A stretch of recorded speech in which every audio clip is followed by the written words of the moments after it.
Aqui a gravação. Então, boa tarde a todos e a todas. Estaremos dando início às apresentações orais de uma das salas, né, do eixo 2, que é Interculturalidade e Inclusão. A gente vai iniciar com a apresentação da Maiara Duarte da Silva, Tânia Sueli Azevedo Brasileiro, Eudra Carvalho da Silva, Miguel Ângelo de Oliveira Canto, com o tema A Relação do Conhecimento Científico e Tradicional para a Educação Científica de Alunos do Ensino Médio em Comunidades Ribeirinhas da Bacia do Médio Rio Trombetas. Maiara, você tem a apresentação? Sim, eu estou com a apresentação aberta. Eu enviei por e-mail também. Posso projetar, então, Você né? quer apresentar ou você deseja que o nosso suporte técnico apresente para você? Eu posso apresentar aqui. Porque quando eu projeto, eu fico sem ver vocês, né? Seria melhor o suporte técnico, então. É melhor. Então, Luciandro e Hector, se puderem ajudar, a apresentação da Maiara. Oi, eu estou disponível. Maiara, se você puder enviar para mim, eu vou encaminhar meu e-mail rapidamente e eu já projeto para você, tudo bem? Então eu posso projetar, acho que não vai ter problema, né? Ah, Já tá, está então aberto tá. aqui para não perder muito tempo. Claro, mas eu deixarei aqui no chat meu e-mail por ver as dúvidas se algum colega posteriormente tiver esse problema, tá bom? Tá, ok.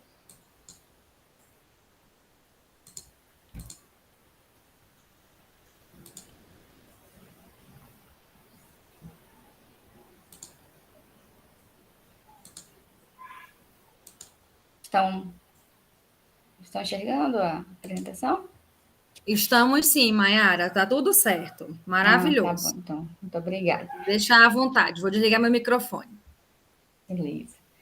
Então, boa tarde a todos os presentes. Meu nome é Maiara Duarte, eu sou aluna da pós-graduação em Sociedade, Natureza e Desenvolvimento da UFOPA. O tema do nosso trabalho hoje é a relação do conhecimento científico e tradicional para a educação científica dos alunos do ensino médio em comunidades ribeirinhas da Bacia do Médio Rio Trombetas. Então, esse trabalho foi feito em colaboração com os professores Eldra Miguel e orientado pela professora Tânia Brasileiro. A nossa introdução ressalta, né, que as avaliações nacionais e internacionais da educação básica têm evidenciado graves déficits na formação científica dos estudantes brasileiros. E, além disso, alguns indicadores de desenvolvimento humano, sobretudo para as populações vulneráveis, como as comunidades tradicionais ribeirinhas, têm sido preocupantes, visto que elas enfrentam alguns obstáculos para acessar a educação formal. Então, eu apresento alguns dos resultados, né, das avaliações internacionais, por exemplo, como o PISA, no qual o Brasil apresenta uma média muito abaixo dos países que compõem, né, a OCDE, né, que é a Organização para o Desenvolvimento, Cooperação para o Desenvolvimento Econômico. Em 2015, os resultados mostraram o Brasil com média de 401, sendo que o primeiro no ranking dessa avaliação tinha uma média de 556. Em 2018, o Brasil não evoluiu muito, né, apresentando uma média em ciências de 404. Já a avaliação nacional da educação básica, que é o Sistema de Avaliação da Educação Básica SAEB,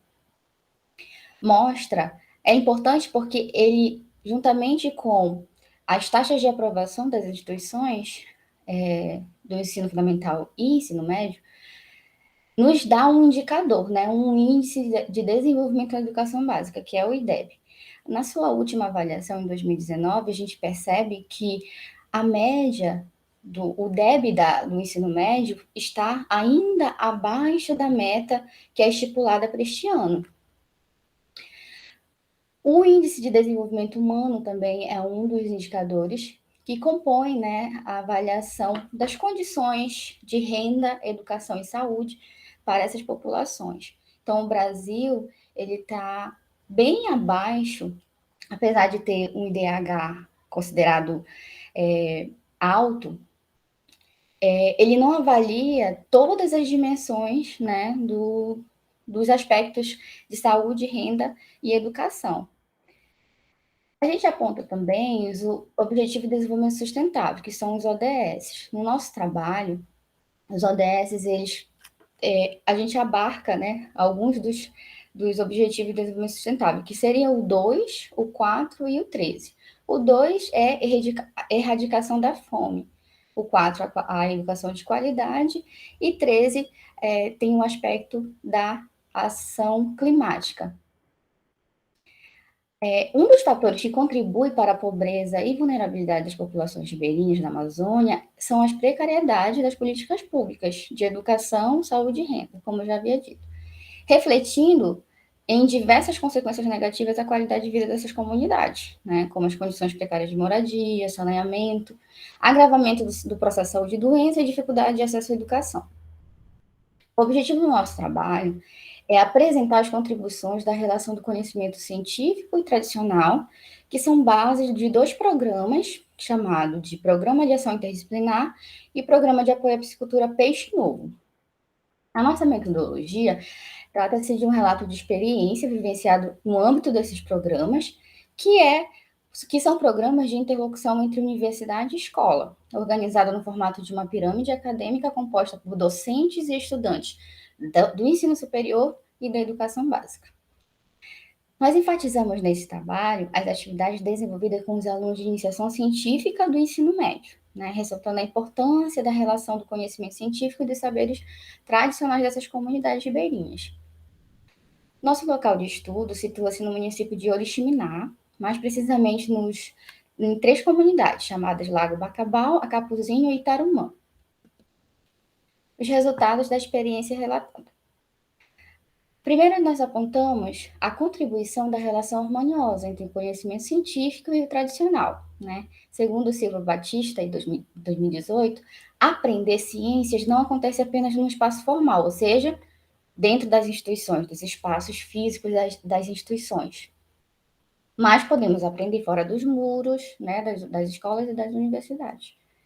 Podemos tornar o ensino de ciências prazeroso e significativo para o estudante quanto aceitamos e respeitamos as histórias, os saberes e a realidade do mesmo. Segundo Lousada Costa Santos, 2019, página 12, a primeira tentativa de valorização da identidade ribeirinha no contexto educacional é reconhecer que a relação da escola e da comunidade ribeirinha é de suma importância e que muito contribui para o nosso crescimento, desde que ambas entendam suas responsabilidades sobre o que produzem, sabendo que a qualidade e a relação entre ambas implicam na qualidade de ensino-aprendizagem do alunado, de tal forma que a influência de uma sobre a outra pode reforçar situações de exclusão, fragilidades e estereótipos sociais. Nesse caso, a interculturalidade e inclusão dos ambientes de aprendizagem se fazem cada vez mais necessárias. E não faz sentido conceber, por exemplo, uma educação homogênea num país que tem uma diversidade sociocultural muito grande como o Brasil. A educação intercultural, então, tem se tomado um espaço, né, que é direito e que historicamente foi negado. No nosso entendimento, integrar a interculturalidade nas instituições é promover equidade, debater privilégios e encarar o problema do déficit da formação científica brasileira. Agora nós apresentamos o Programa de Ação Interdisciplinar e o Programa de Apoio à Piscicultura Peixe Novo como oportunidades dessas comunidades ribeirinhas de terem acesso à educação científica.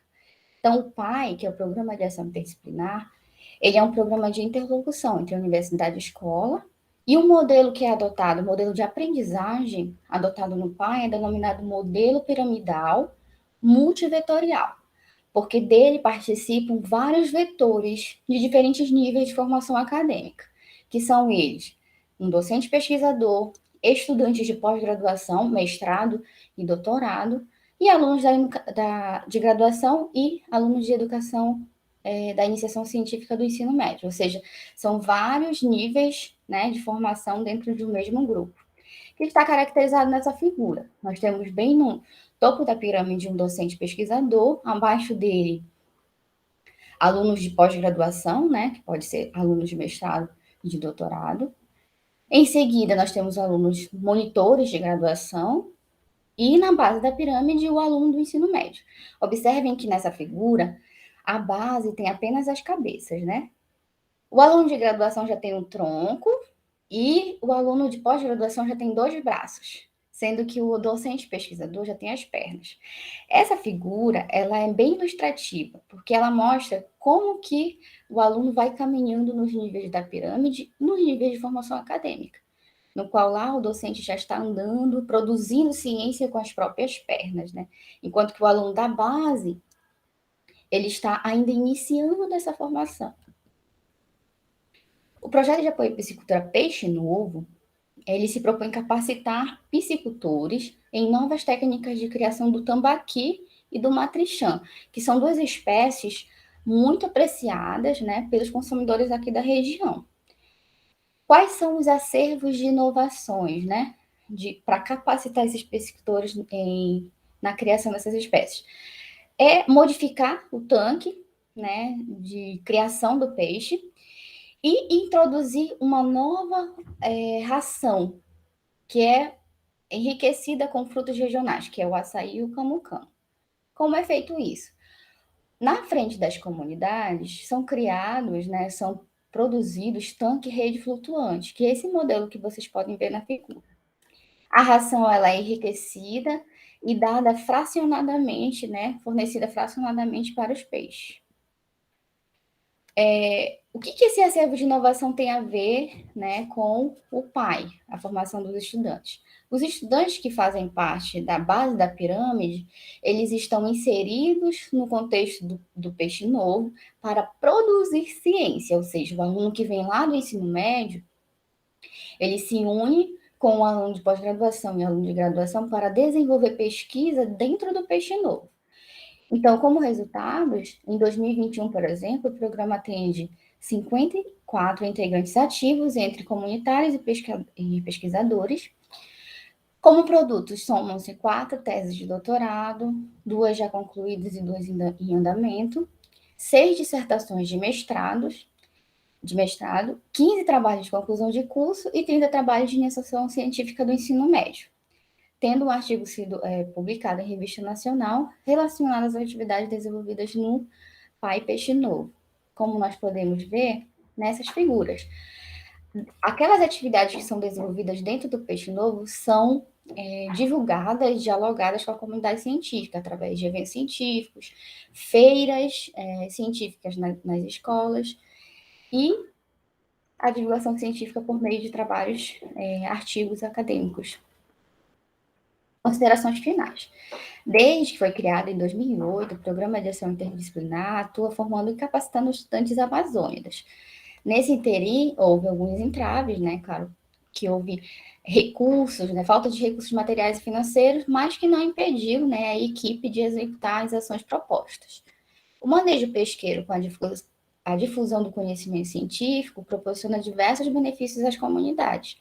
Além de agregar valor ao produto, fortalecendo, na verdade, a cadeia produtiva e, consequentemente, gerando renda para essa população, o programa também gera oportunidade de produção do conhecimento científico por meio dos projetos que são desenvolvidos pelos alunos da educação básica e alunos do ensino superior que compõem a pirâmide acadêmica. Nossas referências. Meus agradecimentos ao FOPA, ao PPG-SND, ao professor Dr. Domingos Diniz, que foi o idealizador do PAI, e a orientação da professora Tânia Brasileiro. Pela atenção, muito obrigada. Obrigada, Maiara, e parabéns, né? Um projeto realmente que foi planejado, imaginado e projetado pelo nosso professor, que hoje já não está mais conosco, mas que deixa esse legado tão incrível, tão interessante. E, assim, também fui aluno da SND, a professora Aline também, que está presente, foi da SND também, né? Estar dentro de um programa interdisciplinar tem os seus desafios inerentes a esse programa, mas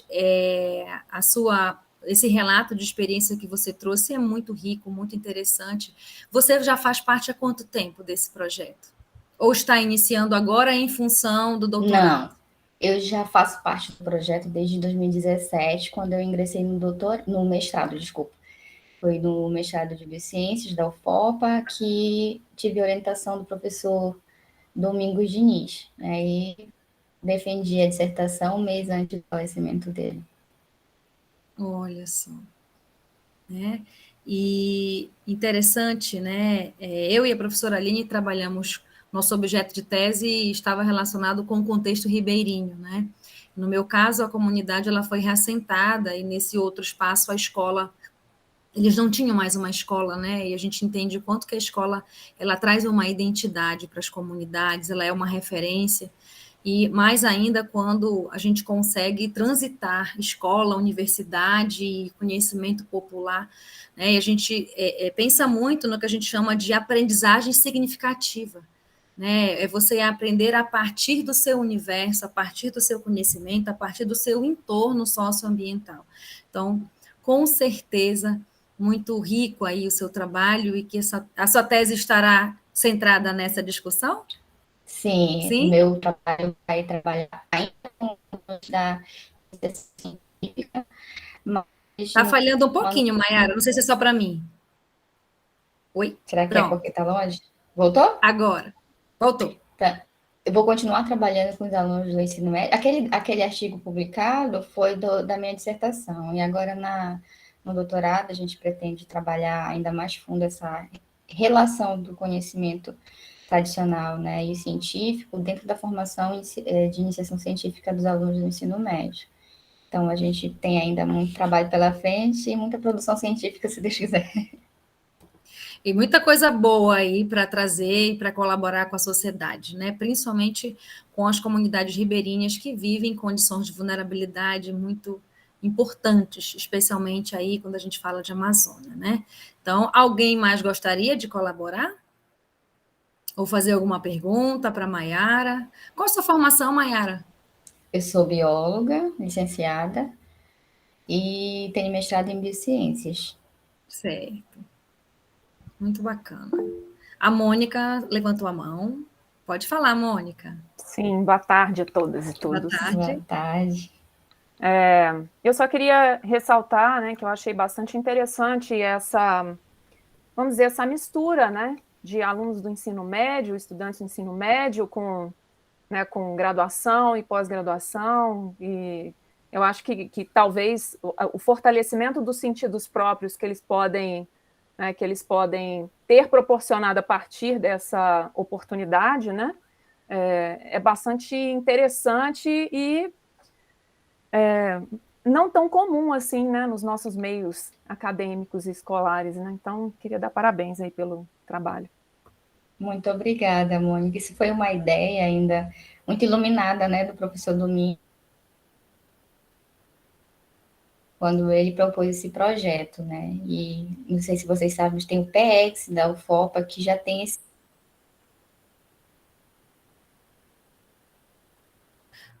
Mayara falhou seu microfone.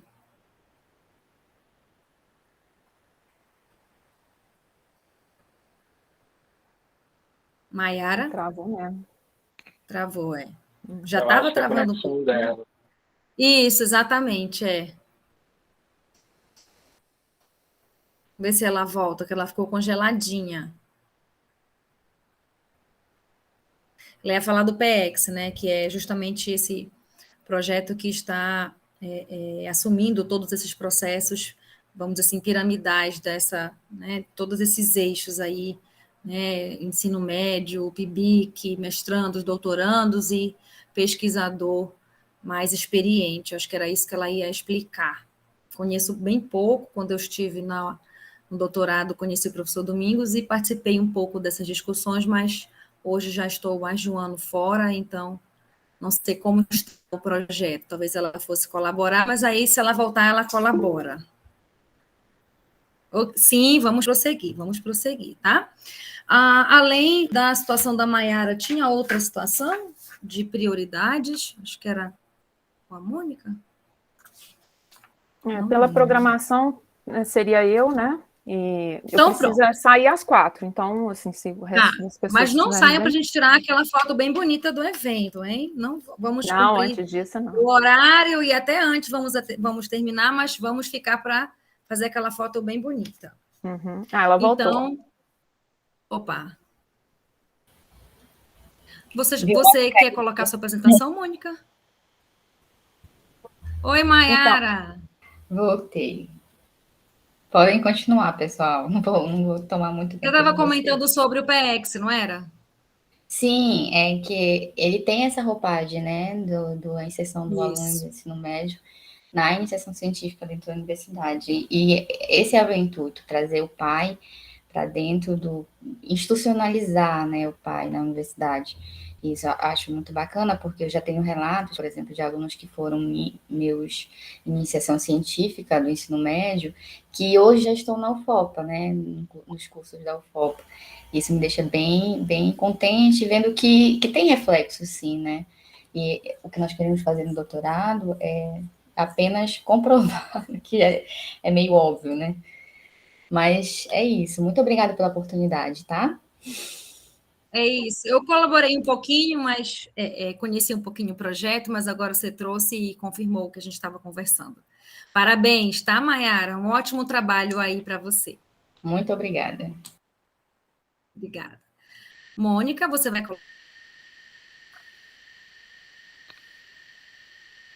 colocar sua apresentação? Sim, na verdade eu vou usar só 2 slides, né? Só para colocar o título da apresentação e o título da minha tese. Depois, se for o caso, eu inclusive tiro, né? Para eu poder ver vocês. Deixa eu colocar Tudo bem, aqui. sem problema. Eu deveria ter feito uma apresentação, pelo menos, de onde nós estamos falando, né? Eu estou aqui de Belém do Pará do Norte. Mayara, você está de onde? Eu estou em Oriximiná, no Pará. Oriximiná. Mônica, Juiz Estou de falando Fora. de Juiz de Fora, Minas Gerais. Professora Aline, Hector, Olá, Enéas, não sei se estão em Santarém. estou em Santarém, Santarém, no Pará. Pará. Uhum. Santarém. Hector, eu acho que também. Luciandro, está em Santarém também? Sim. Sim. Valdilei, desculpa. De onde Conceição você do Araguaia, Pará. Opa, Conceição do maravilha. Araguaia. Muito bem. Obrigada. Então, Mônica, fique à vontade. A Mônica vai apresentar o seguinte trabalho: Sentir, Pensar, Agir, Interculturalidade. Movimentos de inclusão no âmbito das graduações de arquitetura e urbanismos brasileiras. Fique à vontade, Ok. Mônica. Eu vou desligar meu microfone. Só confirma para mim, Cláudio, por favor, se está aparecendo o PowerPoint, porque eu tenho um texto também. Eu quero que apareça só o PowerPoint. O que vocês estão vendo? Tá uma tela Professora, seu preta. microfone está fechado. Desculpa, gente. A tela preta? Está aparecendo? Isso, exato. Está aparecendo de um lado nós aqui, a nossa reunião, e do outro lado uma tela preta. Tá, não tem problema não. É porque esse slide era mesmo só para apresentar a vocês o nome aqui do trabalho e o meu nome, da professora Cristina Dávila, que foi minha co-orientadora na tese. Então, eu vou citar, não tem problema nenhum, tá? Para a gente não perder tempo. Tudo bem. Bom, vamos lá, então. Eu vou ler e eu já peço desculpas antecipadas, que eu acho que vou gastar 2 minutinhos a mais, tá? Eu vou ficar com uns 17 minutos. Mas, bom, vou tentar ser rápida. Boa tarde a todas, todos e todes. É um prazer muito grande poder estar aqui com vocês hoje, né, conversando sobre essas questões que têm me sido muito caras nos últimos anos. O presente texto foi retirado de uma das sessões que compõem minha tese de doutorado em arquitetura e urbanismo, denominada Experiências do Ensinar e Aprender Arquitetura e Urbanismo, um corpo professora em movimentos da atenção e da invenção de si e do mundo, na tessitura lúdica de uma teia território do educar. Tal tese, desenvolvida junto ao Programa de Pós-Graduação em Arquitetura e Urbanismo da Universidade Federal da Bahia, traz tensionamentos do ensino-aprendizagem de arquitetura e urbanismo nas graduações, a partir de problematizações cognitivas do próprio corpo e de minhas experiências enquanto uma professora arquiteta. Orientou a tese a professora Thaís Portela, arquiteta e urbanista, tendo podido contar também com a imprescindível colaboração como co-orientadora da professora pedagoga, né, Cristina Dávila. Antes de dar início à apresentação propriamente dita do que me proponho aqui hoje, quero falar um pouco sobre sentir, pensar, agir, interculturalidade, movimentos de inclusão no âmbito das graduações de arquitetura e urbanismo brasileiras. Preciso destacar que usarei palavras masculinas em todo o texto, de maneira a tornar mais fluida sua leitura, mas é importante que sejam entendidas abarcando todos os gêneros. Também procederei a uma audiodescrição de mim e do espaço onde estou para possibilitar acesso a pessoas cegas ou com baixa visão. Eu sou uma mulher branca, tenho 1,68 m, tenho 46 anos, cabelos e olhos castanhos, estou usando uma blusa bege clara com mangas 3/4, uso óculos, sou arquiteta e urbanista, mestre em conservação e restauração de edifícios e conjuntos históricos, e professora de Arquitetura e Urbanismo da Faculdade de Arquitetura e Urbanismo da Universidade Federal de Juiz de Fora, Minas Gerais, desde 2012. Estou sentada no espaço da minha casa, que uso como escritório.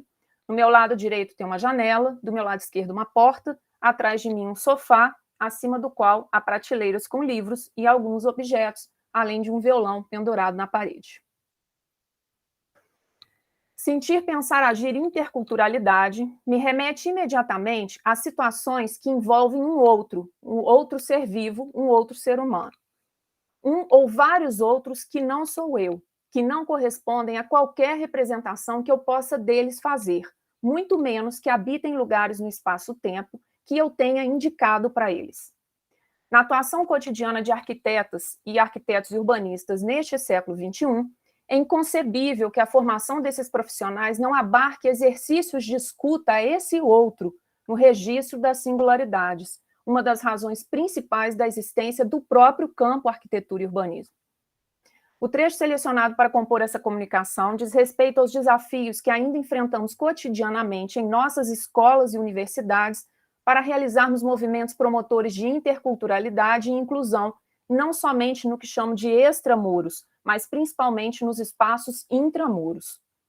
Educação tem afinidade com o tempo que há de vir, no que se refere a ações que busquem atingir gerações vindouras, em seu sentir, pensar, agir, nas relações que estabelecem com tudo e todos e consigo mesmos. Mas também toma o tempo presente, enquanto composição de estratos históricos e devires, como plano fundamental para os compromissos que se pretenda firmar ou não com o futuro, já que é aqui que as escolhas de certos saberes, poderes na constituição de discursos de cunho educativo formativo ganharão status definidores de comportamentos para uma significativa parcela destes corpos no presente e futuro. Ao propor que a educação do século XXI seja pautada na relação experiência-sentido, com destaque para o sentir, o filósofo Jorge La Roça coloca em evidência sua compreensão de que, além da ciência e tecnologia, o par teoria-prática também já não consegue dar conta dos desafios que assolam diariamente os movimentos educacionais contemporâneos, configurando-se lastros insuficientes para que os sujeitos componham outras gramáticas e outros esquemas de pensamento não sujeitados a discursos e ações de cunho autoritário e dogmático. Esta seria a possibilidade para tais sujeitos fazerem experiências e lhes atribuírem sentidos por seus próprios meios e com saberes que já carregam consigo, ou seja, com liberdade, emancipação e autonomia, pilares que sustentam a concepção principal da pedagogia freiriana. No âmbito deste modo de sentir, pensar, agir, os processos educacionais aparecem como possibilidades de libertação dos sujeitos de certas verdades universalizantes, ao ponto de que se abram para transformações daquilo que já sabem, no mesmo passo em que fortalecem isso que sabem, a fim de se constituírem diferentes do que vinham sendo. A escola e a universidade, enquanto poderosos emissores de signos, constituem-se ambientes propícios para exercícios de ruptura cognitiva e da constituição de novos territórios existenciais em direção à invenção do novo pelos sujeitos cognoscentes, que podem ser estudantes ou professores aprendizes, né? Quando não estão, como na modernidade, prioritariamente se ordenando e se organizando, distribuindo e definindo lugares a partir de estratégias biopolíticas. se constituem, assim, escola e universidade potentes, quando tomados como lugares da experiência na educação, possibilidades de e para vitalidades, mesmo que a partir de vivências tristes, espaços onde sentir, pensar, agir sejam colocados em função do dar o que pensar e do dar no que e no de que maneiras agir a partir de cada singularidade e daquilo que lhe é tácito. A filósofa Viviane Moser, na palestra Contemporâneo e Educação, proferida no programa Café Filosófico em 2018, ressalta com muita propriedade o fato de que não é possível mais pensarmos em escolas, ao que eu acrescento universidades, que metaforicamente tomem seus muros como fortificações de guerra, protegendo das mazelas do mundo, como a um feudo medieval, quem lá dentro está. Segundo ela, atravessa o espaço escolar todos os desafios contemporâneos, e é por isso este seria um ótimo lugar para se discutir as questões do contemporâneo. É interessante nos determos nessa perspectiva de diluição dos muros em prol da escola-universidade como permeabilidade ao mundo, porque este modo de sentir, pensar, agir deixa evidente que são necessários movimentos de entrada não só de cada uma das singularidades que ali irão desenvolver situações compartilhadas, mas também do outro, do estrangeiro, daquele que pluraliza o mundo e exibe suas entranhas. Por outro lado, La Roça reforça a necessidade de que os muros da escola sejam considerados, sim, como elementos de temporária preservação para quem ali está, mas não no sentido de poupar estas pessoas de imersões no mundo, mas porque sua preocupação recai no fato de que é importante que lugares da aprendizagem possam estar bem conformados para este fim, já que tem sido cada vez mais comum que quaisquer espaços sejam considerados escolas. Por exemplo, os museus, centros comunitários, as ruas das cidades, a própria internet, né? Só porque neles experiências e, claro, aprenderes também ocorrem. O filósofo espanhol é crítico ácido das maneiras como nós, indivíduos capitalistas, vimos construindo nossas escolas e universidades, bem como dos modos displicentes pelos quais temos tratado o ensinar e o aprender ali, até porque, para ele, o termo aprender está plenamente capturado ideologicamente por discursos e saberes dominantes pelos interesses do capital. Defende que o que se aprende naqueles espaços, nas escolas e universidades, né, deveria estar em outro patamar, se amparando em certos movimentos, em certas referências, em condições de possibilidades que permitam àqueles com eles envolvidos fazerem experiências que justifiquem a própria existência das escolas e das universidades, principalmente porque a concorrência é cada vez mais forte e desleal. Segundo ele, transformar qualquer lugar, em qualquer momento, em escola é diferente de escolarizar lugares em determinados momentos. A escola, a universidade, seriam espaços de descobertas e de ressignificações de si e de mundos estrangeiros, a partir das oportunidades que puderem abrir para que os estudantes aprendam, coordenando mente e corpo ao meio, através de encontros com o outro, ou com os outros, né? São esses espaços os dos exercícios dos acertos e dos erros, em tempos que estariam destinados exatamente a isso, acertar e errar, no respeito à coexistência da pluralidade de saberes, opiniões e modos de habitar o mundo, promover e acatar, política e criticamente, o dissenso junto ao consenso, e, no caso específico da universidade, desenvolver competências a partir das diversidades de acontecimentos que se pode experienciar como fomento às formações. Uma outra conjuntura que interessa às nossas reflexões se refere a práticas de inclusão e ou exclusão nos ambientes educacionais.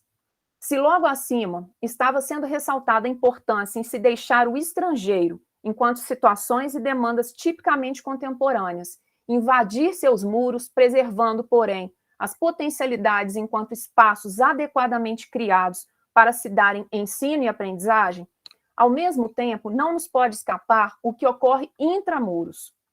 Sobre isso, um tema nos chama a atenção: políticas de inclusão e de permanência de estudantes no ensino superior e quais os papéis exerceriam ou poderiam exercer os professores nesse contexto. Como programa de inclusão, nos interessa especial o REUNE, Programa de Apoio a Planos de Reestruturação e Expansão das Universidades Federais, que foi implementado em 2007, no que diz respeito aos seus desdobramentos no cotidiano dos cursos das universidades públicas federais, tendo em vista que possibilitou a entrada de outros estranhos aos que, até então, frequentavam seus espaços. São inegáveis suas contribuições para as políticas que se pretenderam de inclusão ao terceiro grau. A partir de 2007, a expansão das instituições federais de ensino superior, em consonância com outros dispositivos de ações afirmativas, possibilitaram o ingresso de estudantes que até ali continuavam à margem desse patamar de formação. A instrução formal dessas camadas subalterizadas, compostas por estudantes com dificuldades relacionadas a questões étnico-raciais, condições socioeconômicas precárias, orientação sexual, barreiras físicas e ou geográficas, modos de falar, a deficiências, dentre outras coisas, é ainda comprometida por fatores extrínsecos a elas, como os baixos níveis de qualidade da educação básica, por exemplo. Tendo em vista que uma porcentagem considerável não só de cursos de graduação ou cursos técnicos, mas também de que professores desses cursos adotam métodos pedagógicos do tipo transmissional conteudista, né, como chama a professora Cristina Dávila e outros, né?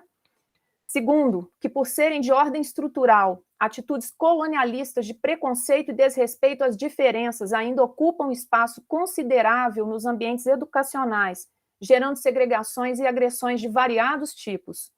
E terceiro, que mesmo que minimamente estudar significa despender algum dinheiro para a cobertura de custos básicos, é bastante complexo para muitos desses corpos subalterizados permanecerem estudando, principalmente se não conseguem se beneficiar de programas institucionais de inclusão.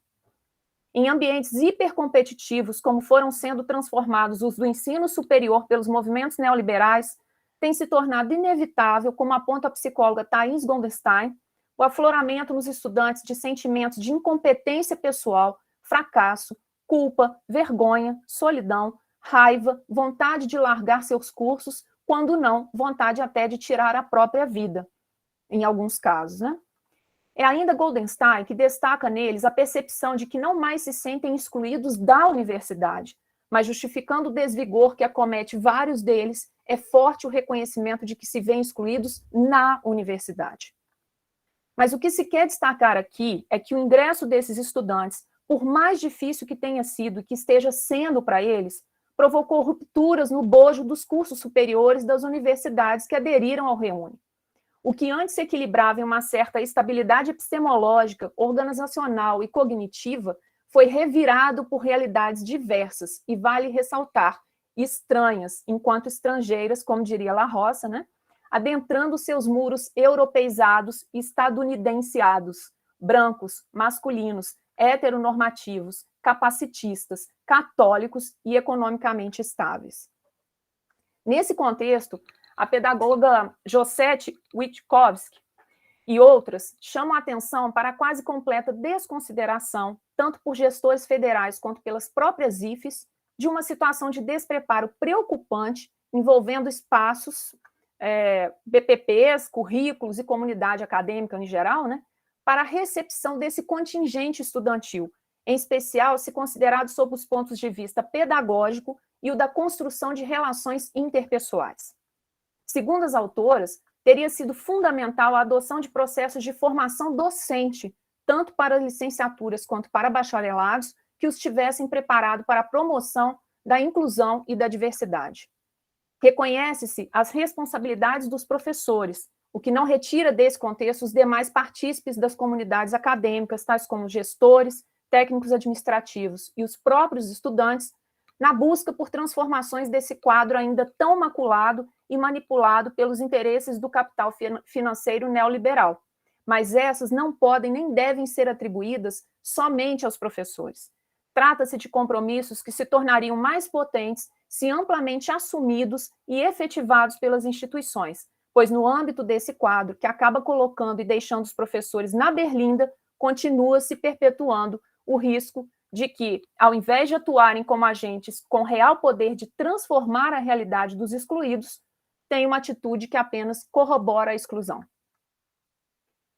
Apesar desse, que pode ser considerado um panorama angustiante, o que queremos destacar é que a escola e a universidade são espaços onde muitas coisas positivas e potentes acontecem. Muitas oportunidades são criadas, espaços que tornam possível um porvir ainda pautado na emancipação, na autonomia, na inclusão, na criação e solução de problemas a partir da prática de pressupostos interculturais.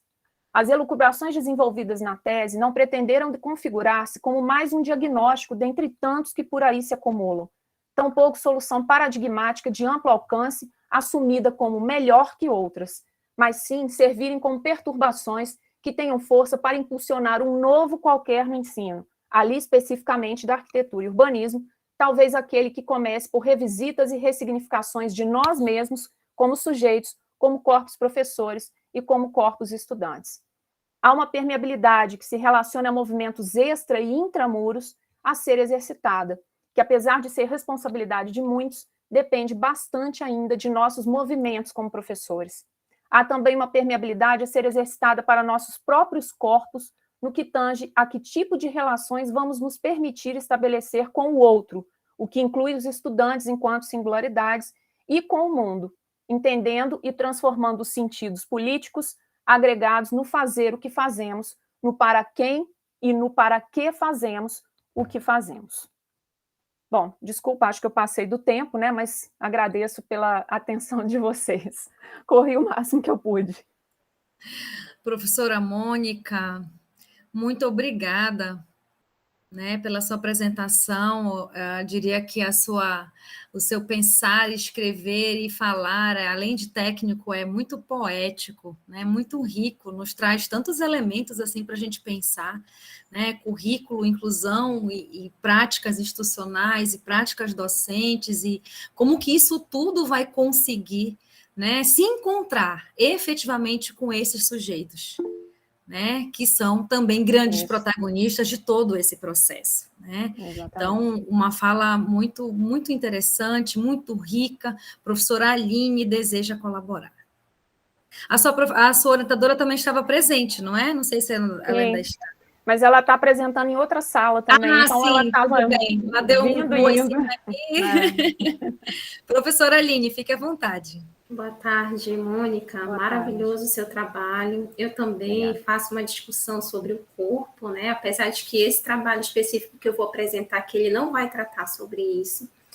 Mas, assim, eu fiquei, assim, bastante... o seu trabalho, ele é bastante interessante, né? E quando você traz a proposta de não apresentar o seu PowerPoint, a primeira coisa que me veio sobre toda a discussão que você está colocando, né, das invisibilidades, inclusive, que você traz, né, quando você coloca sentir, pensar e agir. Eu sou extremamente visual, né, então eu passei a me colocar aqui, por exemplo, né, com pessoas que não teriam acesso visual, e fiquei imaginando, né, acesso visual mesmo à tua apresentação, e te escutar e trabalhar bem a questão da audição para compreender o teu trabalho, né? E ao mesmo tempo fazendo assim uma viagem aqui nas tuas palavras, né? Como a Cláudia colocou, né? Você traz bastante essa linguagem poética também, né? Eu vejo muito de fenomenologia também aí no seu trabalho. Não sei se você dialoga com algum autor, mas eu vi muito, né? A gente dialoga com um pouco de Merleau-Ponty aí na fenomenologia, discutindo o corpo, as sensações, e acredito assim que essa questão, né, eu não sei se foi proposital tua de trazer a apresentação nesse formato, mas dá para a gente, exatamente, ele foi provocativo nessa questão. Como é que você se sente ao não visualizar um trabalho que comumente você tem, né? Então, qual o paralelo que a gente faz com as outras pessoas também, né? Como é que elas também se sentem diante das marginalidades que são colocadas, né? Porque quem sente é aquela pessoa que está naquela posição. Então, como eu não tenho essas características que você trouxe, né? Então como é que esse outro ser, ele se sente? Né? Então, tem muitas questões também de empatia, da gente se colocar no lugar do outro. E o corpo é esse mecanismo que nos permite exatamente ter essas sensações, essas percepções, né? Nos espaços, nos ambientes, e sua área ela discute bastante essa questão dos espaços, né, dos acessos e etc. Uhum.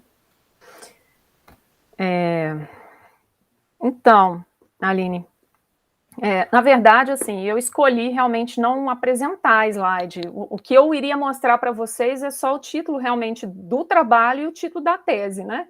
Seria a única coisa que ficaria aqui projetada. E aconteceu uma questão muito importante na minha vida, assim, nesse período, né? A gente está aqui no período 2021-3, que começou em outubro, vai terminar em março.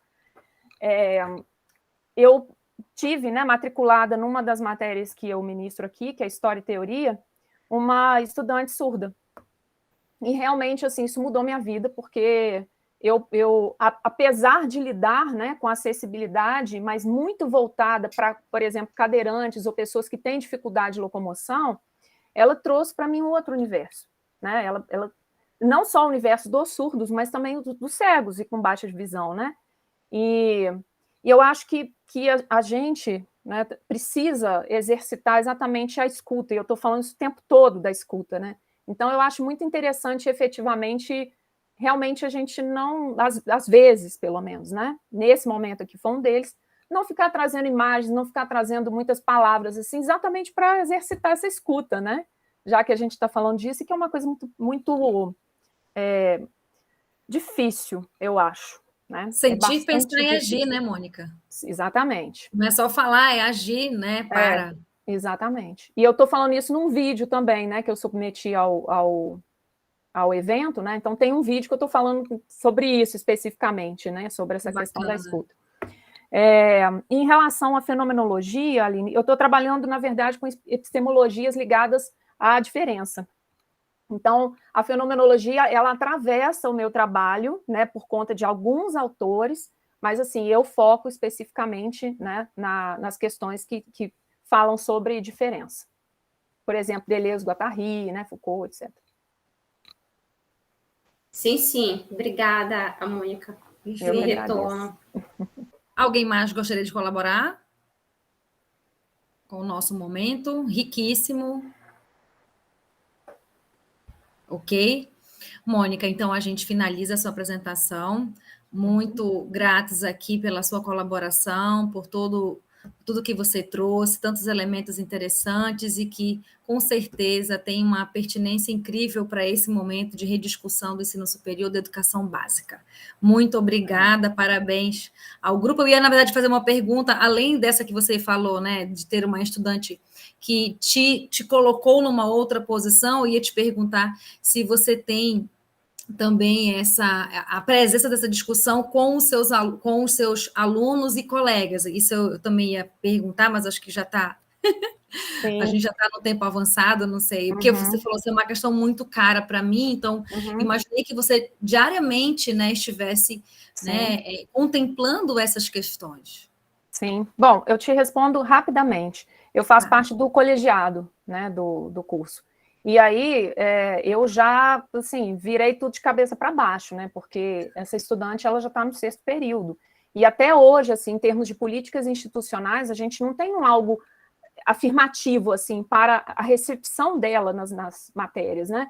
Então, já no colegiado, eu pedi para a gente discutir isso, né, no nível da Faculdade de Arquitetura e Urbanismo, para pelo menos, assim, os conhecimentos que a gente já tem relacionados à presença dela nas matérias, que eles já sejam, né, já sirvam como o planejamento das matérias que virão, porque sempre como se estivesse começando do zero, né? Então, eu falo isso com os estudantes, claro, a gente conversa sobre isso, mas eu tenho também atiçado um pouquinho os meus colegas e as minhas colegas lá. Na UFOP a gente tem uma presença muito importante e que tem modificado muito as relações da comunidade indígena. Então, é um contingente imenso e quando você falou, não só atraí-los, mas fazê-los permanecer e com bons desempenhos, não só, né, para cumprir determinada jornada. Então, isso com certeza, né, esses muros que se dissolvem, pelo menos a tentativa é que eles se dissolvam, né, eles trazem outras falas, eles fazem aquelas multivozes, né, trazem multivozes para esse contexto. É isso. É isso, obrigada, Mônica, Eu que parabéns agradeço. novamente. Obrigada. Quem estará na sequência, o Valdilei ou é a Aline? Acho que Tem a sou frequência, eu. tá, gente? Professora Aline, então é com a senhora. A senhora tem a apresentação? Sim, tenho sim.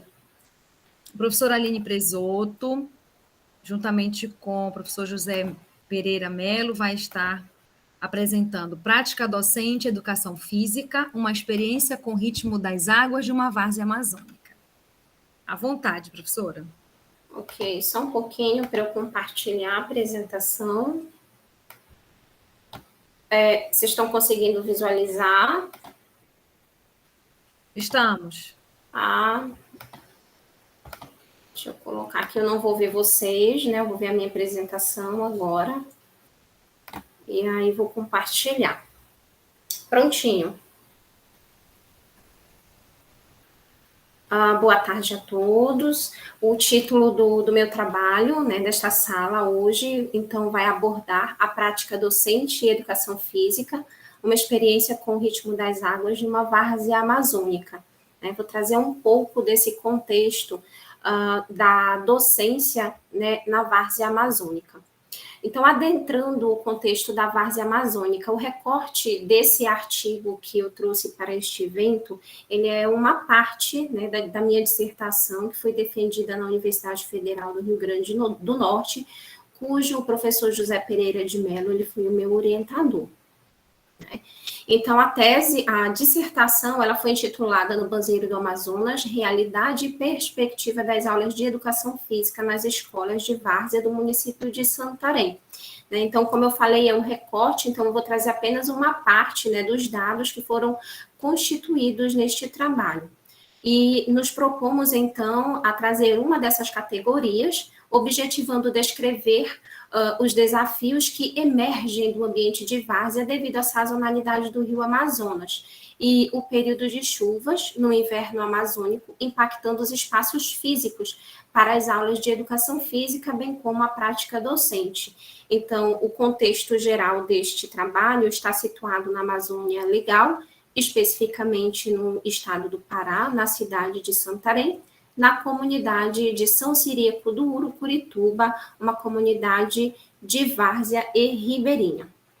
A Amazônia, portanto, ela é um bioma, né, localizado no trópico úmido, onde estão as maiores extensões de terras não cultivadas, em que há uma vasta diversidade biológica terrestre, bem como aquática, e possui uma grande variedade de ecossistemas, né?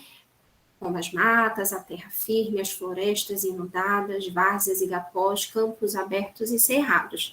Né? E nesse contexto, então, está inserido a bacia do rio Amazonas. E nessa bacia do rio Amazonas, nós vamos ter áreas que são conhecidas como de terra firme e as áreas de várzea.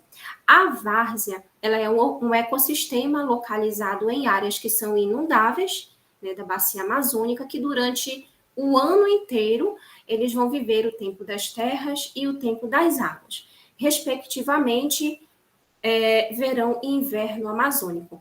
Então, a várzea é uma extensão de terra que temporariamente ela fica submersa. Ela tem uma dinâmica, um ciclo sazonal de enchente, né? Quando chega no seu ápice maior, enchente, depois vem a cheia, depois vem o ciclo em que a vazante e posteriormente a seca, né? Então, a várzea vive esses 4 ciclos sazonais. Então, toda a vida em torno desse ecossistema, tanto dos sujeitos, das pessoas, quanto dos animais, né, que convivem nesse ambiente, eles convivem com essa dinâmica sazonal. Né? E, como eu disse, a comunidade, então, de São Ciríaco, ela fica localizada exatamente numa área nesse tipo de ecossistema. Sendo que essa comunidade, ela fica distante de Santarém, né, cerca de 1 hora. Então, aqui nessa paisagem, nós podemos observar como é que fica, né, essa comunidade. Na imagem 1, à esquerda, nós temos aqui a localização da comunidade. Então, nessa imagem, vocês podem observar que vocês conseguem observar assim, as paisagens, né? Então, ela está menos inundada. Então, tem uma presença menor, né, aí do rio Amazonas. Então, é um período que a gente pode dizer que está no verão amazônico. E à direita, na imagem 12, é quando está inundada, né? Então, toda a dinâmica, como eu falei, da vida cotidiana, ela gira em torno dessa dinâmica. Então, vamos imaginar, né, os indivíduos convivendo, entrando, saindo nas suas residências, o embarque, desembarque, né, a questão da vida comunitária que existe, dos clubes esportivos, o acesso, né, toda a questão da acessibilidade ao posto de saúde, à escola, e toda essa dinâmica que ocorre, né, nesse ambiente. Então, para compreender, discutir a prática docente e essa realidade da educação física na comunidade de Várzea, neste trabalho, nós fizemos um diálogo com a teoria de Michel de Certeau, em que ele faz uma discussão das artes de fazer, e também fazemos um diálogo com a criatividade, né, desses sujeitos. Então, o Michel de Certeau, quando ele traz essa questão das astúcias, o que ele quer dizer com essas astúcias?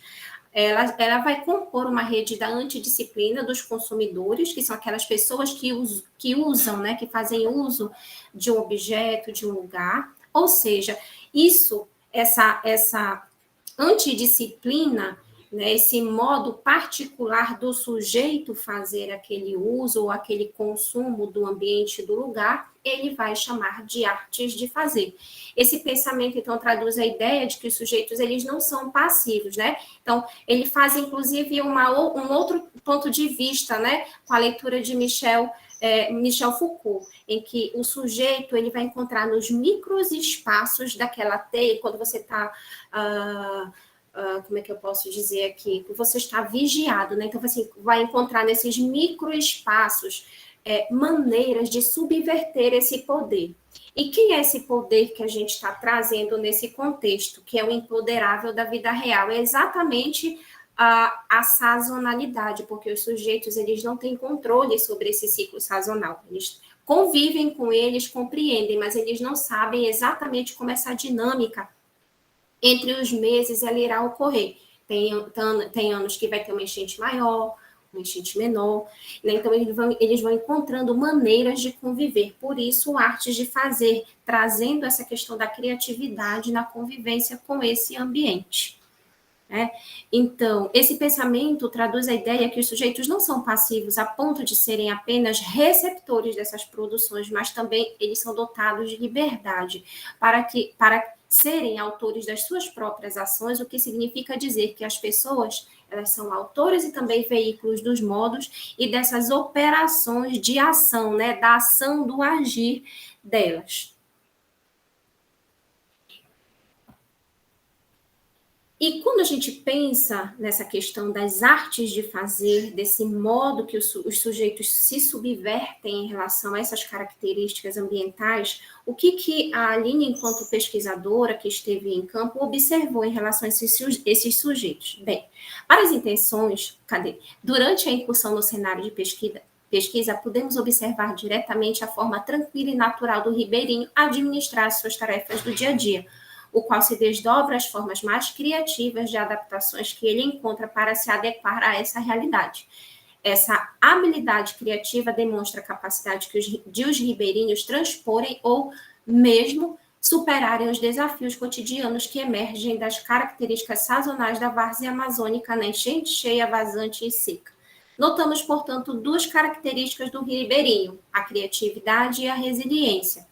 Chega-se à conclusão de que a criatividade, a partir do pensamento de Michel de Certeau, que, aliás, não fala em criatividade em si, né? A gente que traz essa discussão com ele, mas nos leva a pensar nela quando nos referenciamos no autor chamado Antônio Santos, que discute sobre o imaginário radical e toma como sua referência o Cornelius Castoriadis, né? E já a resiliência tem base nas discussões de Cyrulnik. Então, aqui a gente traz essa questão mais específica da criatividade. porque ela se traduz, né, nas artes do fazer ribeirinho, produto dessa imaginação dos sujeitos. Então, ela quem permite aos sujeitos criarem uma parte dessa sociedade santarena neste lugar, né?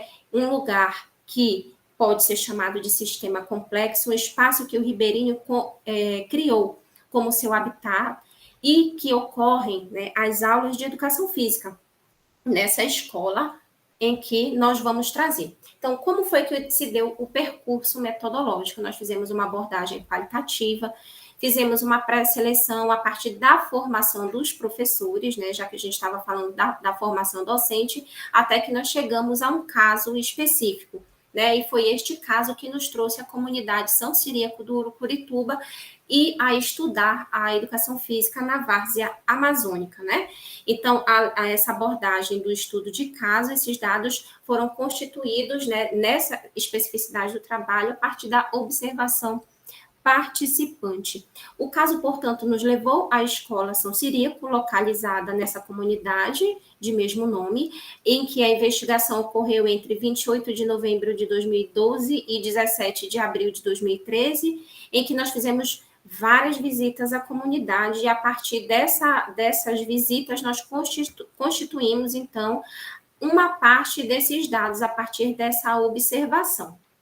Então, o que ocorre, então, com a educação física, né, nessa escola de várzea, né? Quais são as especificidades, né? Então, a escola, ela é construída, né, propositalmente de madeira por conta da adaptação ao ambiente, né?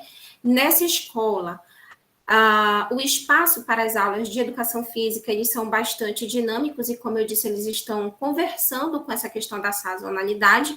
Então, nessa escola é disponibilizado um barracão que fica na parte de trás da escola e em que lá as aulas de educação física elas vão começar lá por conta do período que ainda está inundado, né? Vai começar na vazante em agosto, né? Que começa o calendário escolar em agosto, e a partir é o momento que inicia a vazante. Então, esse momento ainda as áreas elas ainda estão inundadas, então as aulas precisam acontecer neste barracão, né? Que é um lugar que tem mais espaço. Então, todo o conteúdo, inclusive dessa disciplina, ele deve ser selecionado de acordo com essa realidade, né?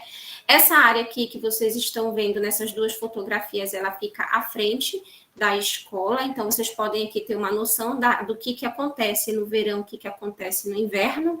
Então, existem alguns desafios aqui para a prática docente e seleção de conteúdos, né, para que o professor ele se planeje e se organize para trabalhar neste ambiente. Uma das questões ainda, que é uma particularidade dessa comunidade, é que ela também ainda é afetada pelo fenômeno das terras crescidas. Então, assim que a água baixa, então, o terreno, em geral, ele fica bastante desnivelado, então precisa de toda uma mão de obra da comunidade para organizar esse espaço para que se tenha acesso a essas aulas, né? Então, existe toda uma mão de obra também para que as aulas sejam desenvolvidas, né? Então, os alunos, para chegar a essa escola, também tem uma demanda, né, de acesso. Então, a maioria deles, nas aulas normais do seu turno, eles vão de embarcação, que é a chamada, o transporte escolar, né?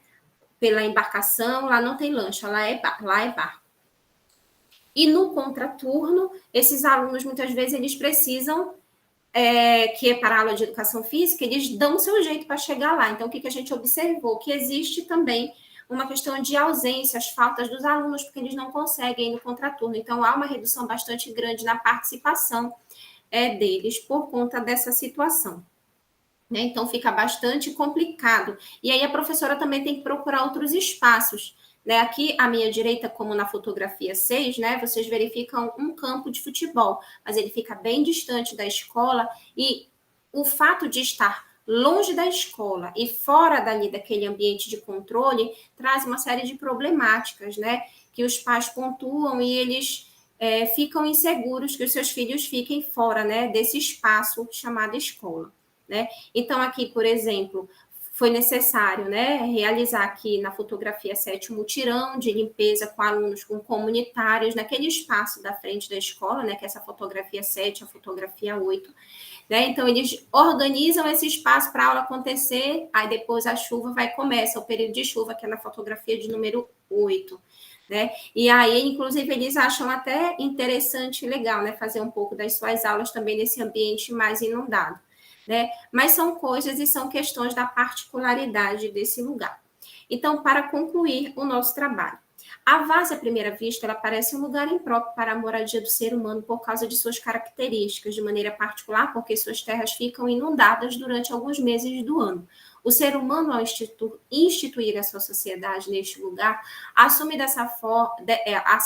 essa terra como sendo sua e é do codinome varzeiro, que vai designar aquele sujeito que nasce e vive na várzea, que é o ribeirinho. O ribeirinho, por sua vez, então, aprendeu a conviver com os diversos desafios que surgem a partir da adesão desse habitat como local de sua moradia. A relação diária com os desafios ambientais e sazonais potencializam as artes de fazer, as astúcias, a criatividade que existe nele. Pode-se inferir que esse potencial criativo se reafirma também na professora de educação física, reforçada nas situações... Só um pouquinho, acabou o tempo, mas já vamos concluir. Da professora de educação física reforçada nas situações que foram apresentadas, já relacionadas aos espaços disponíveis para ela desenvolver as suas aulas. Assim como o ribeirinho também aprendeu a conviver nesse ambiente. Os docentes também precisam aprender sobre ele e encontrar suas estratégias de convivência com a sazonalidade do Rio Amazonas e o período de chuvas. Na escola em questão, os espaços utilizados para as aulas de educação física apresentam, portanto, limitações e, considerando as problemáticas de cada espaço, requer do docente muita criatividade e planejamento para desenvolver as suas aulas. Os desafios poderiam ser minimizados a partir de duas possíveis soluções. A primeira é realizar, é uma questão mais particular da escola, que a gente discutiu com eles, é realizar um mutirão de limpeza com a comunidade, funcionários e funcionários, logo que acontecesse a baixa das águas.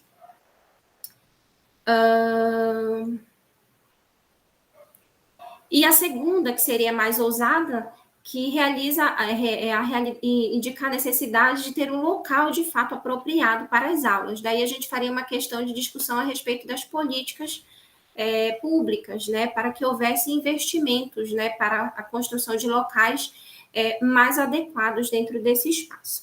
A partir das questões levantadas, esperamos, então, que surjam respostas, reflexões, inferências e propostas e novas indagações que fomentem o debate, tanto científico como nas secretarias de educação das diversas esferas sobre educação física e os outros componentes curriculares nessa realidade específica da Amazônia. Meu muito obrigada às nossas referências aqui. Obrigada, professora Aline, pela apresentação. É muito legal quando a gente tem colegas de outros estados, de outras realidades, para que eles possam conhecer a nossa realidade, Então, a organização do ensino nas unidades escolares da várzea, eles se utilizam de uma outra vivência, Eles têm outra perspectiva e outro planejamento, e a senhora trouxe muito bem, o tempo das águas, Esse padrão que a gente chama Rio, Várzea, Floresta, em que todo o entorno ele se traduz no lazer, na educação, nas atividades de subsistência, tudo acontece no mesmo ambiente, naquele mesmo contexto, vamos dizer assim. E, professora, você levou esse objeto à frente, não foi? Levei, ele continuou no doutorado, no programa de ciências ambientais, e nós acabamos saindo dos muros da escola, E nós fomos para um estudo muito desafiador mesmo, que é continuidade desse trabalho inicial. E que a gente vai falar desses ribeirinhos, da relação deles com a várzea amazônica, com a questão da sazonalidade e o fenômeno das terras caídas, que é um dos fenômenos impactantes na vida desses sujeitos. Muito bem. Eu estive com a professora Aline lá em São Ciríaco, conheci, mas não nessa configuração que está hoje, né? E, aliás, na configuração da imagem, já em outra configuração que está hoje. A escola, podemos ficar ali um tempo, né? Conhecendo melhor os espaços escolares, enfim. Alguém gostaria de colaborar? Mônica. Bom, eu vou aproveitar, né, que a gente estava falando sobre a questão do corpo antes e fazendo essa relação também com a arquitetura e urbanismo. Primeiramente, né, parabéns pelo trabalho, escrevi aqui no chat também, Aline. Mas é interessante a gente observar, né, principalmente aqui para o Sudeste, essas características com as quais vocês lidam aí, né, que para a gente são muito diversas, diferentes, e isso nos coloca exatamente nesse lugar de pensar a interculturalidade, pensar a inclusão, por exemplo, quando a gente fala em projetos de arquitetura e urbanismo para escolas, né, num local assim. Imagina se nós, com a formação que temos aqui, né, sem esse conhecimento mais amplo das várias realidades, dos vários modos de viver, né, dos grupos sociais, se a gente teria condições de fazer um projeto de uma escola, né, nessas condições de várzea aí, sem efetivamente estarmos no lugar, nos inserirmos corporeamente para vivermos essas experiências aí, né? Impossível, impossível. Então, eu só queria, né, deixar aí essa colaboração da arquiteta e urbanista, né? No sentido de que é importante, né, ao falarmos, né, no conhecer as diversas e diferentes realidades, a gente pensar efetivamente no corpo, né, na presença corpórea ali para viver essas experiências e aprender a partir delas. O corpo, ele é essa ponte, né, de diálogo, e é isso que eu vou discutir, né, na tese, essa é a ponte de diálogo, né, entre as áreas, e olha aí a aproximação, né, a gente poderia ficar se questionando, né, mas como é que você aproxima, né, as áreas do conhecimento? Exatamente pontos como esse que você colocou também, né, das pessoas serem compreendidas enquanto corpos, nós somos corpos, antes de termos um título, nós somos seres, né? Seres, somos corpos que sentimos, pensamos, em que agimos, né?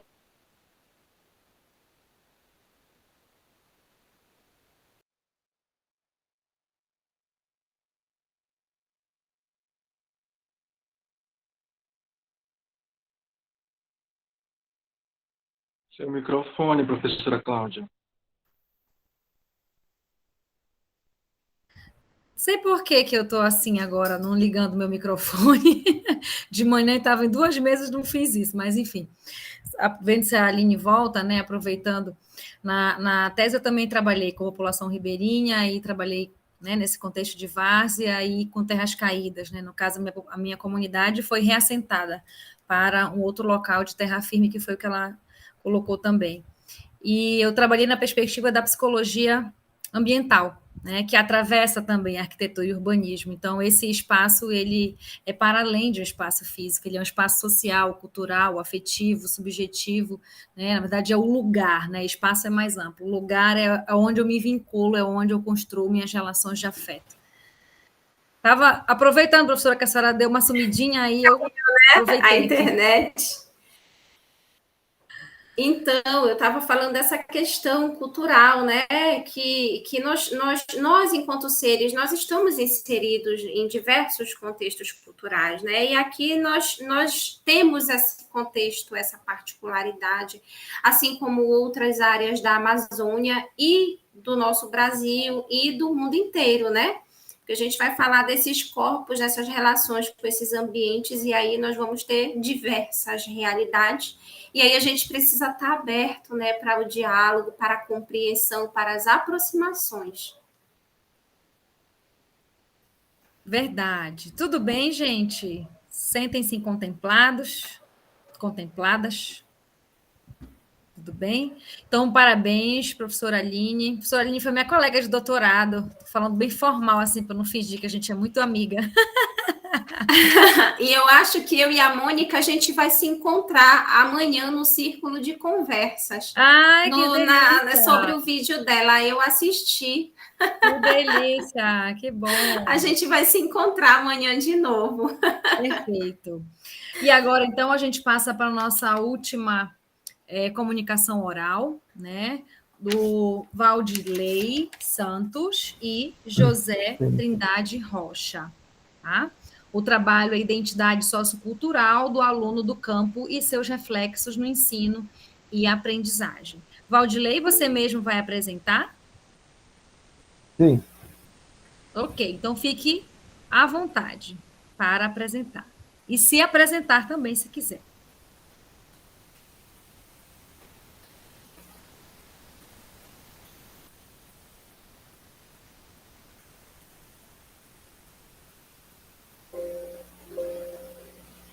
Bem, esse trabalho ele é um fragmento, né, da minha parte do meu trabalho que eu vou defender agora no mestrado UFT, intitulado, né, como Identidade Sociocultural dos Alunos do Campo e seus reflexos no ensino e aprendizado, onde eu faço uma discussão do que o mesmo ele carrega consigo a invisibilidade dentro do currículo, né? Então essa ideia, essa apresentação, ela vem pautada da experiência que eu convivo aqui no município de Conceição do Araguaia. Então, eu sou orientando do professor Dr. Damião Trindade Rocha.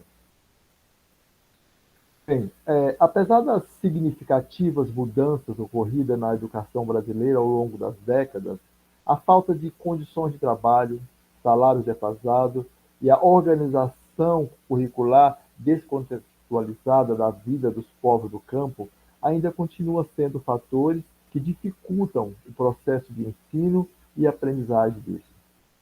Desse modo, é pertinente questionar: o aluno do campo tem capacidade de expressão e conhecimento, consciente da valorização de sua identidade sociocultural? Contexto social cultural do aluno do campo. Bem, o modelo brasileiro de educação do campo apresenta, né, uma série de elementos, os quais aparecem na Lei 11.947, né, onde encontramos que são princípios da educação do campo a respeito à diversidade em seus aspectos sociais, culturais, ambientais, político, econômico, de gênero, geracional e de raça e etnia. No entanto, ainda que esteja previsto em lei, quando se observa a prática, verifica-se que que a educação básica no campo não tem sido atendida da maneira adequada, e nem mesmo tem sido delineada como uma proposta real que contribua para a formação da identidade do meio rural. Como uma forma de estimular o desenvolvimento do campo, considerando e respeitando todas as suas nuances culturais. O homem do campo tem uma raiz cultural própria, distinta do mundo urbano, e é nos processos educacionais que vão se transformando e se produzindo como seres humanos. A nova geração do campo está sendo educada para não viver no campo, perdendo sua identidade e seu projeto futuro, acentuando o êxodo rural, designação para o processo de abandono da vida no campo para viver na cidade. Fato muito recorrente nos dias de hoje, que pode ter na educação escolar um aliado para combater essa realidade, uma vez que esse contribui para o enfraquecimento e desvalorização da cultura do campo.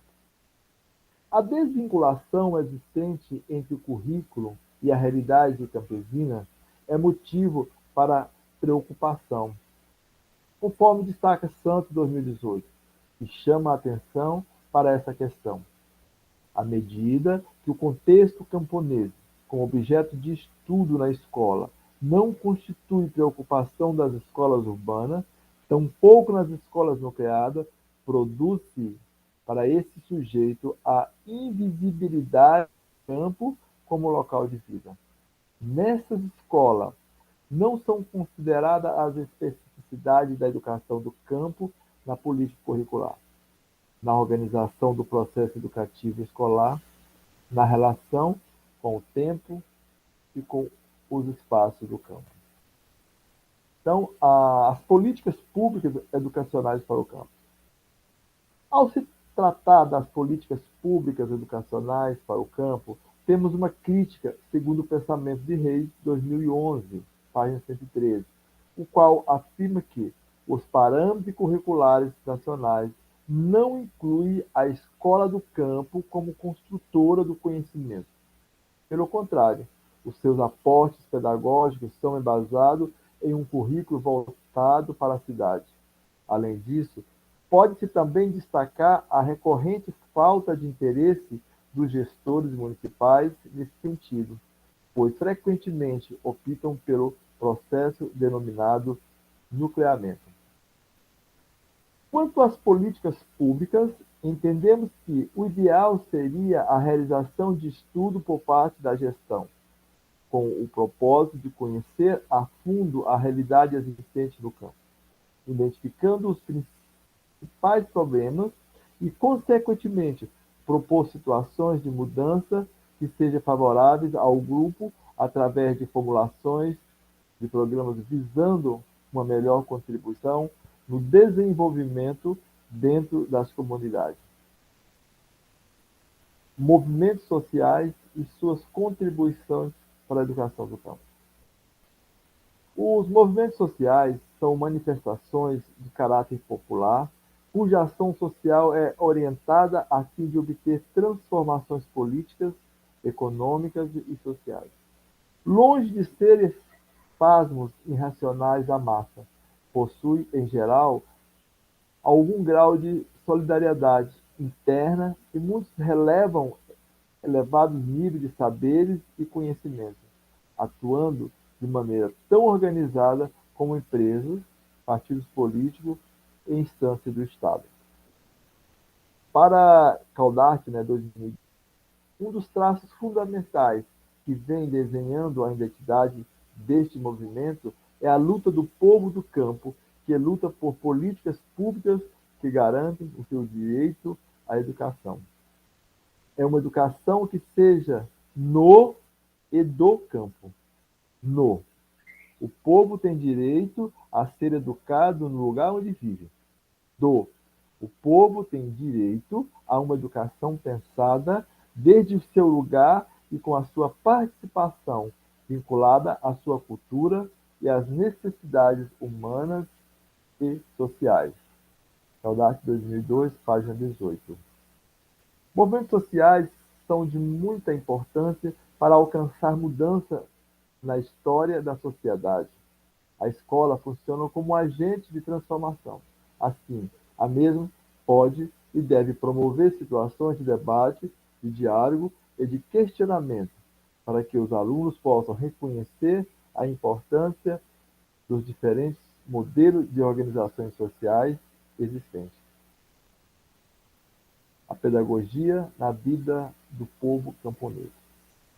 Entende-se que o que tem motivado os camponeses a perder o gosto pelo campo, fato responsável pelo grande inchaço urbano, é o modelo de ensino que lhe é aplicado, ofertando aos mesmos um ensino igual ao da cidade, enquanto deveria se tratar como cidadão que vive em um espaço e realidade diferente, tendo em vista o tipo de trabalho que estes desenvolvem no meio em que vivem e se reproduzem, apesar de terem os mesmos direitos que os cidadãos citadinos.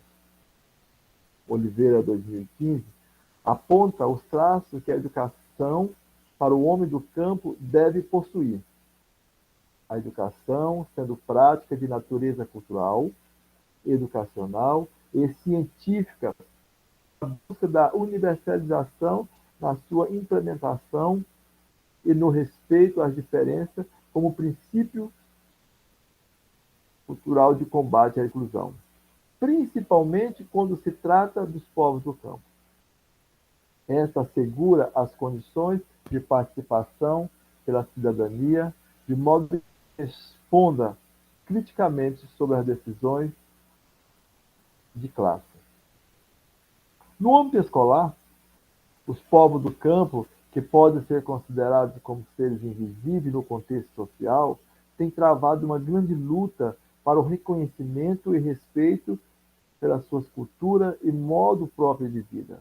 O que se tem hoje no panorama educacional do país é uma educação monocultural, na qual minorias não possuem representatividade e não são os campesinos, mas categorias como os indígenas, quilombolas, negros, que têm empreendido diversas frentes de defesa nos seus ideais, no intuito de chamar a atenção para seus problemas e, quem sabe, encontrar soluções para tais. Nas nossas considerações finais, um dos grandes desafios para os professores em relação à identidade sociocultural do educando na sala de aula, seja esta na zona urbana ou no campo, é saber identificá-la e aplicá-la no currículo escolar, partindo assim do início do seu planejamento. Através da observação desse estudo, discutimos aqui pontos importantes para melhor compreendermos fatores que, direta ou indiretamente, influenciam na identidade sociocultural do educando no seu ambiente familiar e escolar, em meio ao ensino-aprendizagem. De certa forma, a identidade social respeitada e vivenciada na sala de aula é um passo para a remoção de algumas barreiras entre o sistema formal e o ambiente educacional externo. Apesar de as escolas estarem atrasadas nessa tarefa, o mais importante é não desmotivar-se diante das barreiras inevitáveis de cidades abertas. Nosso muito obrigado. Eu, mestrando Valdilei, e meu orientador José Damião Trindade. Muito bem, Valdilei. Parabéns pela apresentação, né? Obrigado. Interessante como que o seu trabalho dialoga muito, né, com o trabalho da Aline e da Mônica, o quanto que nós que estamos no nosso território somos estrangeiros na própria escola. Verdade. O quanto que as nossas escolas, né, no sentido, principalmente nós aqui, amazônidas, elas não realmente nos conectam com as nossas histórias, com os nossos personagens, com os nossos territórios, com os nossos trabalhos, né? Quando eu fazia a pesquisa para a tese, pesquisei uma comunidade reassentada e a maioria eram idosos mesmo, né? Porque não se constroem condições para a permanência dos jovens no campo, né? Seja na várzea, enfim. Né? O IPAN, na época, teve uma iniciativa, ele começou a iniciou um projeto para implantar infocentros, né? Ou seja, tentando inserir a internet no contexto desses jovens para que eles pudessem estar mais, né, permanecerem mais tempo nesses locais de moradia. Mas o que a gente vê hoje é isso, envelhecimento da população ribeirinha, envelhecimento da população do campo, por conta de que, né, essas escolas, elas infelizmente, ainda que tenhamos vários estudos e políticas, elas ainda não dialogam tanto com o saber local, né, com toda a nossa sociodiversidade. Alguém gostaria de fazer uma colocação? Pode falar, Valdilei. Essa questão do aluno do campo, ele é um sobrevivente. Aqui em Costa do Araguaia, nós somos talvez uma das maiores regiões de assentado do Brasil. Aqui tem aluno que chega a passar 12 horas do percurso de sua à escola. Ele passa fome, ônibus quebram, chega na escola, a escola não, simplesmente tem uma simples merenda escolar, não oferece refeições. Então, acaba no início do ano, vem os ônibus superlotados. Quando chega no final, você vê os ônibus vazios, porque o corpo não aguenta essa rotina. Então, existe aluno que caminha 3, 4 quilômetros, o pai leva de bicicleta, chove, é a cavalo, é a carroça. Então, ao chegar na escola, ele não tem mais aquela motivação para chegar lá e encarar um conteúdo que foge da sua realidade. Então, isso tem sido assim, uma batalha aqui enquanto professor, enquanto pesquisador, no sentido de travar uma disputa mesmo, uma briga corporal com os agentes administrativos para mudar essa realidade. Então, a nossa crítica é em relação a esses tipos de escola que propõem hoje. Então, fizeram um nucleamento, trouxeram os alunos para a cidade e, em suas cabeças, o problema da educação no campo está resolvido. Não é isso que nós queremos. Nós queremos uma educação do campo para o campo. No campo, né? No campo, não que fuja totalmente da sua realidade, pois os aspectos culturais dos mesmos hoje estão totalmente afetados. Perfeito. Professora Aline deseja colaborar. Valdilei, né? Até pegando a tua fala, né? Até porque muitas vezes a proposição, né, que vem das secretarias é você trazer uma escola urbana para dentro da educação do campo. E que muitas vezes não dialoga com aquela realidade ali. Exatamente o que ele coloca, né? Antes de o aluno chegar na sala de aula, ele já passou por diversos desafios, né? Aqui ele trouxe um contexto, né, dos ônibus a cavalo e etc. E aqui, também na nossa realidade de várzea, né, as comunidades também que estão distantes dos centros urbanos, elas também passam por esses desafios, né? Ou com relação aos ônibus escolares, que muitas vezes não estão funcionando, ou As então em relação né, aqui no caso a gente tem a gente tem os barcos e tem as lanchas, né, que são escolares. E aí existem também escolas, muitas vezes, que acabam ficando sem esse suporte. E aí os alunos têm que ir de bajar, ou têm que ir andando. Na própria comunidade que eu estudei, eu vi muito isso acontecer. Né? Imagina, né? O aluno passa um tempão andando, eu vi com os meus olhos, né? O aluno chegar todo molhado porque passou por uma área alagadiça e não tinha como vir de uma outra... Porque apesar da comunidade São Ciríaco estar ali, mas existem outras comunidades ao redor em que aquela escola polo vai receber esses outros alunos dessas outras comunidades. Né? Então, a gente tem um grande desafio aí de discussão, né, de políticas públicas, de acesso, de condições, né, para que os nossos alunos eles permaneçam na escola. Nas universidades, como é também a discussão que a Mônica trouxe, né? E já era desafiador antes da pandemia, né? Pensar isso ao longo desta pandemia, que ainda não acabou. Então, pior ainda, né? A gente fica mais distante ainda dos protagonistas, mais distante ainda dessas tantas vozes que precisam ser visibilizadas, né?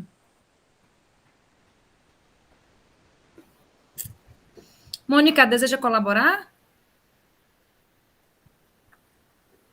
Bom, parabéns, né? Também por seu trabalho, por sua voz, né? Obrigado. Na defesa da minha tese, eu tinha certeza, assim, que no final, quando eu fazia a dedicatória, né, a todos os professores que eu chamo de incorporados, eu tinha muito receio de não conseguir segurar a emoção ali naquele momento, porque eu pensava exatamente nessas situações que você diz aí. Porque se a gente passa, né, por dificuldades aqui no nosso cotidiano, a gente também não tem nem a menor condição de imaginar o que é tudo isso que você está falando, né? Eu fico até arrepiada. Então, assim, eu acho que é a gente tentar exatamente, né, interferir no que nós pudermos, né, assumirmos as lutas que nós pudermos para que as questões sejam pensadas em termos de políticas públicas no nível regional e local, né? Porque é isso, não dá para homogeneizar, né? Ou continuar fazendo isso, né? Então, é isso, parabéns aí pelo seu... O calar jamais, né? Nunca. Obrigado. Parabéns, Valdilei, também pelo seu trabalho. Obrigado. Gente, então, não sei se alguém deseja colocar mais alguma questão. Colaborar, trazer alguma reflexão, uma pergunta. Se não, a gente já pode ligar as câmeras para quem puder ligar, para fazer a nossa foto oficial dessa sala. Que tive aqui. Uma pena que a Maiara saiu, né? Pois é, a honra e o privilégio de estar aqui colaborando, aprendendo muito. A Alessandra vai Muito abrir bom. a câmera, Luciandro, Enéas, pode abrir a câmera rapidinho, só rapidinho, eu sei que vocês estão cheios de coisas aí, eu sei. Só uma fotinha. Sorrindo. Falta a Alessandra, né? O Hector. Acho que o Hector está enroladíssimo aí. não tem câmera. Eu que estou com o e-mail dele. Do sim. Então pronto, tá. Tá bom. Então, um sorrisinho aí. Pronto. Fiz um print, depois eu mando aqui. Depois vocês podem ver. A Aline já se conversou com a Mônica e depois eu mando. Sim. Gente, obrigada, parabéns. Tchau.